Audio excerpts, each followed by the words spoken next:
key ones is definitely AI. I think we've heard it today at Seamless as well in quite a few of the panels, but it's definitely something that's at the forefront and everyone's talking about it and actually also implementing it. So I would say AI is and will continue to be one of the driving forces in e-commerce and the wider tech industry.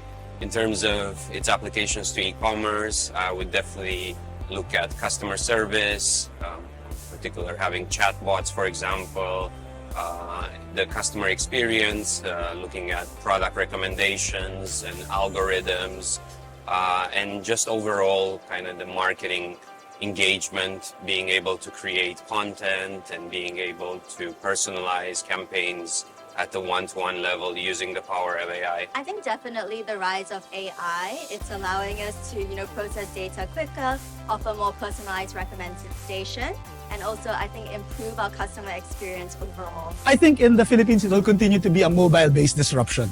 It may be an e-wallet, possibly embedded banking, but at the end of the day, definitely in the Philippines, it will be a mobile-based disruption. So as a trivia, in the Philippines, there's around 160 million smartphones. And here's the clincher.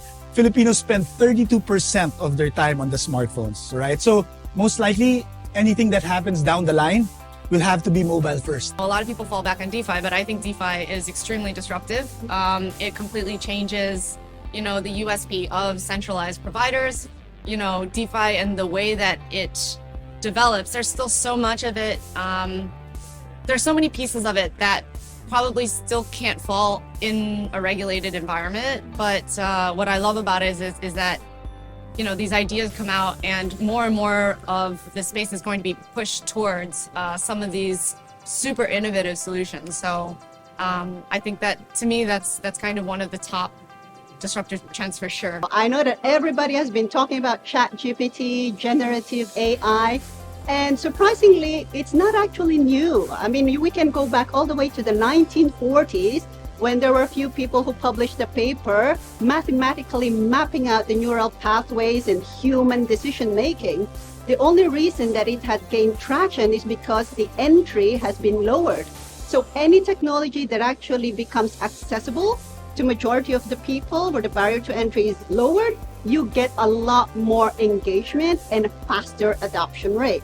So right now it is disruptive, I would say, AI and ChatGPT, because people are still learning about it and the information that they are uploading is still subject to verification.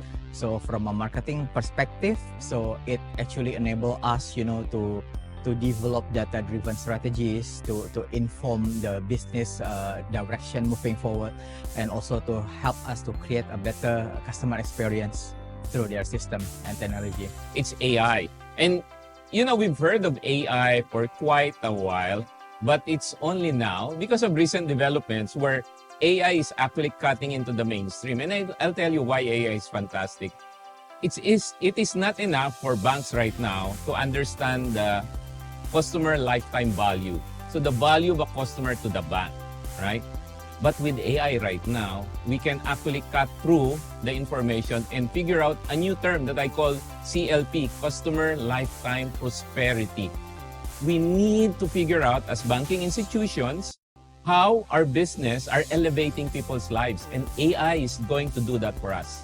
The next wave of disruption that we see is actually with ChatGPT based models, because what we actually foresee is that the way we've been doing e-commerce has been text based or search based, but what we envision in future is more interactive and voice based. So imagine you want to basically buy a dress for attending a wedding, and you come onto a platform and you go like, hey, I'm going to a wedding tomorrow, suggest a dress. And that's it. That's your only interaction, right? And the platform basically shows you an array of options and it's all interactive. Something that we've all envisioned always, but it was very hard to pull it off in real time at a cost that is deployable and sustainable. But with ChatGPT, this is exactly what's going to happen now. So essentially, it's going to be an interesting way because your payments will be voice enabled, your interaction will be more chat enabled. So you can envision a new way of commerce and buying stuff now versus what you were doing before. So I think it'll be an interesting couple of new years from now. And what we see now is to use to leverage on the tech on AI or even machine learning to further personalize the service so that our consumer or our customer will not feel that, why it's stagnant, it's only subscription and product. I want to add more values to them. In my corner of the world in the Philippines, identity or solutions around identity is more of a disruptor, or what we want as a disruptor in the industry right now. We have a lot of challenges in terms of identity. Even though the central bank today has launched a national ID, it's still growing, and we're still, trying to find a way to make sure that it's integrated well into all our financial services.